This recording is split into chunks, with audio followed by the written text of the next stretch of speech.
साथियों, स्वागत है आपके अपने YouTube channel study with aspirants में। आज की इस वीडियो में हम लोग 35 फिजिक्स के महत्वपूर्ण क्वेश्चंस को देखेंगे, जो कि आपकी बोर्ड परीक्षा के लिए बहुत ही अधिक लाभदायक होगा। तो आपका पहला प्रश्न है कि लेजर किरणों की किन्हीं चार मुख्य विशेषता को लिखें। तो इनकी मुख्य विशेषताएं चार ये है कि लेजर किरण पुंज पूर्णतः काला संबंध होता है। दूसरा है आपका लेजर किरण पुंज पूर्णतः एक वर्णी होता है। एक वर्णी यानी एक ही रंग का होता है। लेजर किरण पुंज समांतर रेखा में होती है, लेजर किरण पुंज समांतर होती है यानी सीधा होती है, वर्टिकल लाइन में नहीं होती है। अगला है आपका गुण, लेजर किरण पुंज की तीव्रता बहुत अधिक होती है। लेजर किरण पुंज की तीव्रता क्या होती है? बहुत अधिक हाई होती है। आपका दूसरा नंबर का प्रश्न है अशुद्ध अर्धचालक क्या है? तो इस प्रश्न का उत्तर होगा, यदि किसी शुद्ध अर्धचालक में थोड़ी मात्रा में अशुद्ध जैसे आर्सेनिक या एल्युमिनियम मिला दिया जाता है तो अर्धचालक की चालकता बहुत अधिक बढ़ जाती है। इसी अशुद्धि मिले अर्धचालक को अशुद्ध अर्धचालक कहते हैं। आपका अगला 3 नंबर प्रश्न है शंट क्या है, इसके उपयोग को लिखें। तो ये है, तो शंट एक क्या है? अत्यंत उच्च प्रतिरोध वाला तार है। यहाँ मिस्टेक हो गया है, यहाँ निम्न नहीं होगा, यहाँ उच्च होगा। उच्च प्रतिरोध वाला तार है जिसे गैल्वेनोमीटर में समांतर क्रम में लगाकर अमीटर बनाया जाता है। इसे याद रखिएगा कि गैल्वेनोमीटर में इसे समांतर क्रम में लगाया जाता है और इसे लगाकर अमीटर बनाया जाता है। यह श्रेणी क्रम में नहीं जुड़ा होता है। अगला आपका प्रश्न है अर्धचालक क्या है, इनके गुण को लिखे। तो अर्धचालक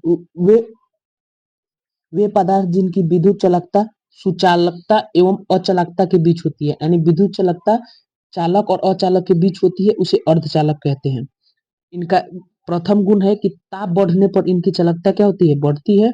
और इनका दूसरा गुण है परम शून्य ताप पर अर्धचालक एक आदर्श अचालक की भांति व्यवहार करता है, यानी शून्य ताप जिसका टेम्परेचर 0 केल्विन हो, उस पर जो है अर्धचालक एक अचालक की तरह व्यवहार करता है, और ताप बढ़ता है तो ये चालक की तरह धीरे धीरे व्यवहार करने लगता है। अगला आपका प्रश्न है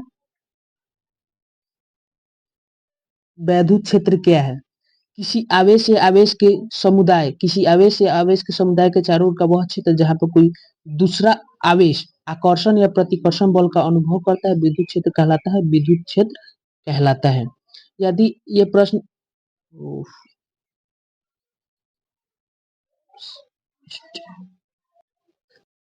यदि ये सारे प्रश्न यदि आपको याद है तो इसे रिवीजन कर ले, यदि नहीं याद है तो आप इसे स्क्रीनशॉट ले सकते हैं या हमारे साथ याद कर सकते हैं। अगला आपका छठा नंबर प्रश्न है वैद्युत क्षेत्र की तीव्रता क्या है? तो इसका जो आंसर होगा, वैद्युत क्षेत्र के किसी बिंदु पर विद्युत क्षेत्र की तीव्रता उस बिंदु पर रखे एकांक धनावेश या परीक्षण आवेश पर लगने वाले बल होता है। वैद्युत क्षेत्र की तीव्रता क्या होती है? तो एकांक आवेश पर लगने वाला बल होता है वैद्युत क्षेत्र की तीव्रता। माना कि परीक्षण आवेश यदि क्यू नॉट आवेश पर लगने वाला बल एफ हो, तो वैद्युत क्षेत्र की तीव्रता ई बराबर एफ अपन क्यू नॉट होता है, जहां ई वैद्युत क्षेत्र की तीव्रता है। वैद्युत क्षेत्र की तीव्रता है। अगला आपका 7वां नंबर प्रश्न है वैद्युत विभव क्या है? तो किसी विद्युत क्षेत्र में किसी बिंदु तक एकांक धनावेश को अनंत से उस बिंदु तक लाने में किए गए कार्य के बराबर होता है, वैद्युत विभव कहलाता है। यदि Q आवेश को अनंत से बिंदु तक लाने में किए गए कार्य W हो, तो वैद्युत विभव V बराबर W अपन Q होता है। इसे जरूर याद रखें। अगला आपका प्रश्न है वैद्युत द्विध्रुव क्या है? इसका आंसर होगा, दो समान परिणाम या विपरीत बिंदु आवेश पर अगर बहुत ही कम दूरी पर स्थित हो तो यह दोनों आवेश एक वैद्युत द्विध्रुव का निर्माण करते हैं। एक क्या करते हैं? द्विध्रुव आवेशों का यह निकाय क्या करता है? एक वैद्युत द्विध्रुव का निर्माण करता है। जैसे ये वाला फिगर्स हो गया, इस फिगर्स को देखकर इनके बीच की दूरी जो होती है 2r होती है। अगला आपका प्रश्न है, वैद्युत द्विध्रुव आघूर्ण क्या है? इसका आंसर होगा, किसी वैद्युत द्विध्रुव का वैद्युत द्विध्रुव आघूर्ण दोनों आवेशों में से किसी एक आवेश का परिणाम तथा दोनों आवेशों के बीच की दूरी के गुणनफल के बराबर होती है। जो वैद्युत द्विध्रुव का किसी एक आवेश, वैद्युत द्विध्रुव में हम पिछले 8वें नंबर प्रश्न में देखे थे, वैद्युत द्विध्रुव में 2 आवेश होता है, तो उसके किसी एक आवेश को लेंगे और उनके बीच की दूरी को गुणनफल कर देंगे, तो आपका वैद्युत द्विध्रुव आघूर्ण आ जाएगा। और वैद्युत द्विध्रुव को लोग पी अक्षर द्वारा दर्शाते हैं, पी अक्षर द्वारा दर्शाते हैं। ये रहा वैद्युत द्विध्रुव आघूर्ण की संरचना। और आपको वैद्युत द्विध्रुव, इसका जो मात्रक होता है क्या होता है? कूलॉम इंटू मीटर होता है, ये इसका मात्रक है। अगला आपका प्रश्न है, वैद्युत द्विध्रुव आघूर्ण की जो मुख्य विशेषताएं हैं वो बताइए। तो इनकी मुख्य विशेषता है, पहला, वैद्युत द्विध्रुव आघूर्ण की दिशा ऋणात्मक आवेश से धनात्मक आवेश की ओर होती है, ऋण आवेश से धन आवेश की ओर होती है। वैद्युत द्विध्रुव के दोनों आवेशों के बीच की दूरी वैद्युत द्विध्रुव की लंबाई कही जाती है। अगला है, वैद्युत द्विध्रुव के दोनों आवेशों को मिलाने वाले रेखा को वैद्युत द्विध्रुव अक्ष कहते हैं, वैद्युत द्विध्रुव रेखा कह सकते हैं। अगला आपका प्रश्न है, वैद्युत बल क्या है? वैद्युत बल, जब किसी आवेश को किसी वैद्युत क्षेत्र में रखा जाता है, तो वैद्युत क्षेत्र के द्वारा आवेश पर एक बल लगाया जाता है। जब कोई आवेश, क्या होता है ना कि विद्युत क्षेत्र में रखते हैं किसी आवेश को, मान लेते हैं ये आपका मान लेते हैं कि यह आपका विद्युत क्षेत्र है, यदि इसमें कोई Q आवेश है, तो इस पर जो लगने वाला बल होता है ना, लगने वाला बल F, वही वैद्युत बल कहलाता है। नोट के लिए कह सकते, अगर आवेश धनात्मक हो, अगर आवेश धनात्मक हो, उस पर लगने वाला बल वैद्युत बल की दिशा में होती है। अगर ऋणात्मक हो तो उस पर लगने वाला बल वैद्युत बल के विपरीत दिशा में होती है। अगला 12वां नंबर प्रश्न है, वैद्युत क्षेत्र रेखाएं क्यों एक दूसरे को काट नहीं सकती? क्या दोनों समविभवी सतह काट सकती है? तो यदि दो विद्युत बल रेखा एक दूसरे को एक ही बिंदु पर काटती है, तो उस बिंदु पर दो स्पर्श रेखाएं होंगी, अतः यह उस बिंदु पर वैद्युत क्षेत्र की दो दिशा होगी जो कि संभव नहीं है, अतः वैद्युत क्षेत्र रेखा एक दूसरे को प्रतिच्छेद नहीं कर सकती। अगला आपका 13वां नंबर प्रश्न है कि संधारित्र से आप क्या समझते हैं, इसकी धारिता को परिभाषित करें। तो इसका जो आंसर होगा, संधारित्र वैसी व्यवस्था है जिसमें एक वैद्युत रोधी आवेश चालक के निकट एक भूगृहित चालक लाने से पहले वाले चालक की धारिता कृत्रिम रूप से बढ़ जाती है, संधारित्र कहलाता है। अगला आपका 14वां नंबर प्रश्न है, वैद्युत क्षेत्र रेखा क्या है, इनके गुण को लिखे।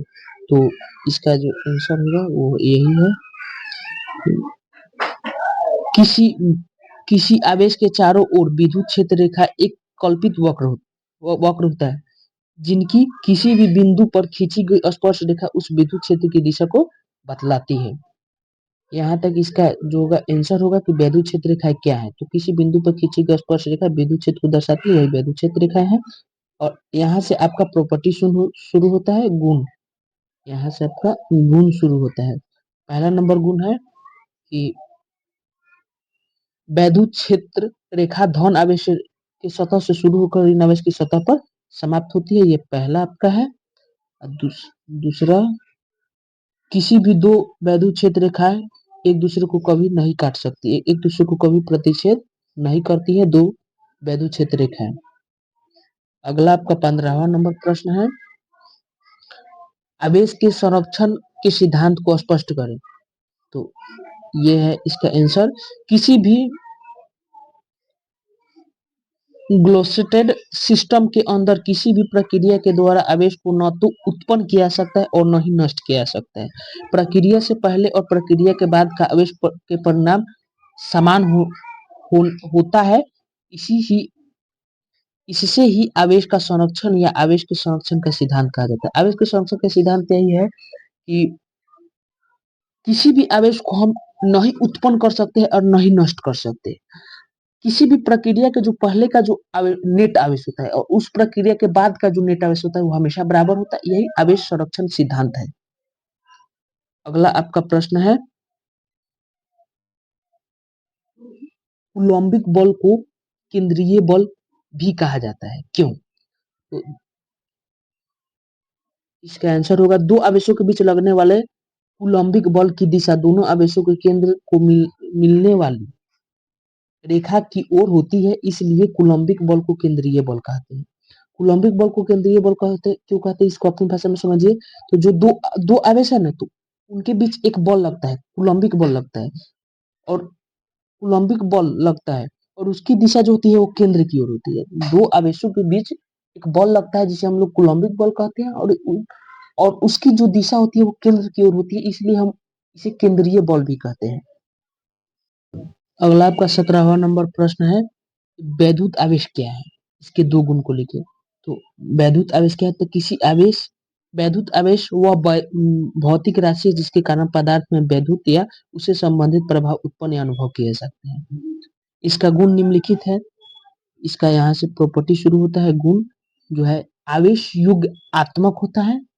आवेश क्या होता है? युगात्मक होते हैं, यानी इसे हम लोग जोड़ घटाव की तरह जोड़ सकते हैं और घटा भी सकते हैं। आवेश संरक्षित होता है। आवेश संरक्षित होता है कहने का अर्थ है कि आवेश संरक्षित से हमने पढ़ा है कि अभिक्रिया के पूर्व आवेश और अभिक्रिया के बाद का आवेश जो है बराबर होता है। अगला आपका 18वां नंबर प्रश्न है कि ओम का नियम क्या है? तो इसका जो आंसर होगा वो यही है,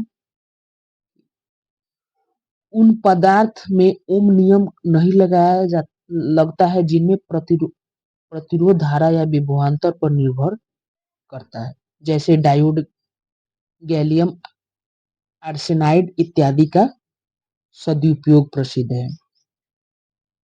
मतलब ओम का नियम जो है वो उसी पदार्थ में लगाया जा सकता है जिसमें प्रतिरोध जो है धारा और विभवांतर पर निर्भर नहीं करता हो। ठीक है।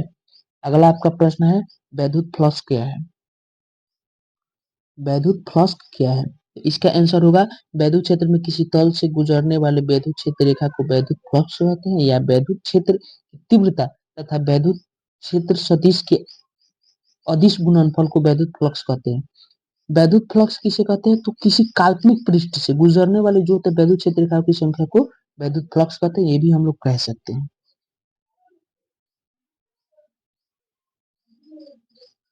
अगला आपका प्रश्न है, गॉस प्रमेय क्या है?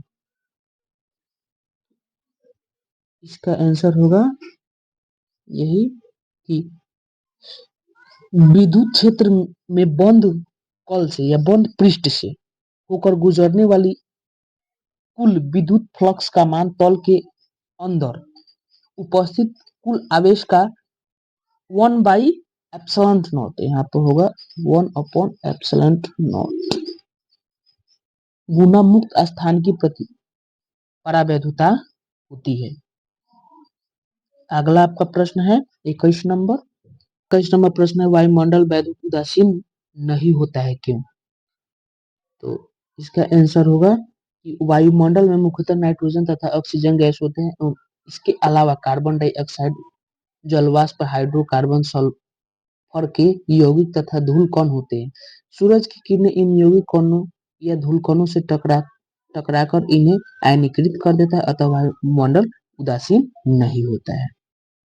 अगला आपका प्रश्न है कि कूलॉम के नियम की सीमा को लिखें। तो वैद्युत स्थिति में कूलॉम के नियम की सीमा इस प्रकार है, यह निम्नलिखित है, हम लोग लिख सकते हैं। अगला इसका आंसर है कि यह नियम केवल बिंदु आवेश के लिए सत्य होता है, यानी बिंदु आवेश के लिए सत्य होता है, किसी भारी आवेश के लिए नहीं। यह नियम सिर्फ स्थिर आवेशों के लिए लागू होता है। यह नियम स्थिर आवेशों के लिए लागू होता है, मतलब कोई आवेश यदि गति करता है तो उसके लिए यह नियम लागू नहीं होता है। यह नियम नाभिकीय कणों के नाभिक में अस्थायित्व की व्याख्या नहीं करता है। कूलॉम का नियम 10⁻⁻14 मीटर से कम तथा कुछ किलोमीटर के अधिक दूरियों तक के लिए ही मान्य है, यानी बहुत अधिक दूरी और बहुत कम दूरी के लिए मान्य नहीं है, इसकी भी एक सीमा है।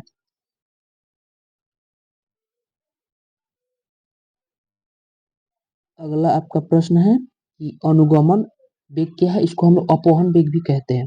तो वैद्युत क्षेत्र के प्रवाह से उत्पन्न दृष्टि प्रवाह की दिशा में आवेश का औसत वेग जो होता है वो अनुगमन वेग कहलाता है। वैद्युत क्षेत्र का जब प्रवाह होता है तो उसमें जो प्रवाह की दिशा प्रवाह उस प्रवाह में आवेश की जो औसत वेग होता है, उस प्रवाह की दिशा में आवेश की जो औसत वेग होता है उसी को हम लोग अनुगमन वेग कहते हैं।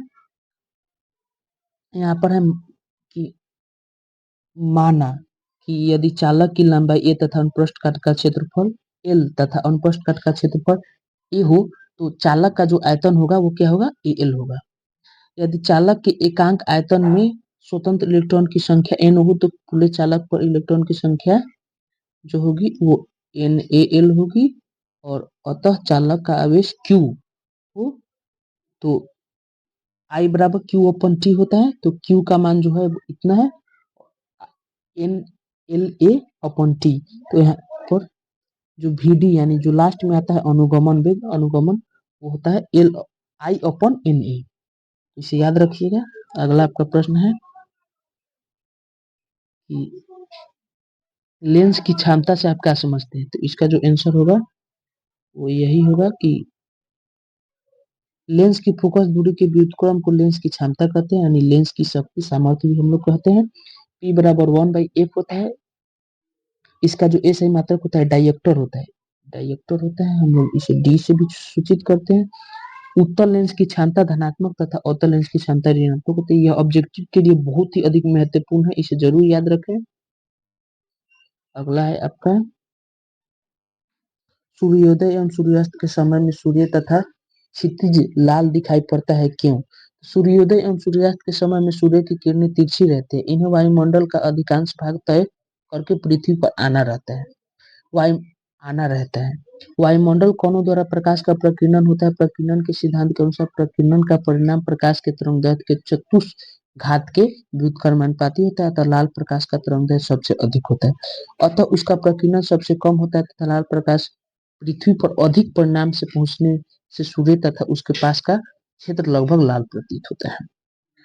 अगला आपका है आवर्धन क्षमता किसे कहते हैं।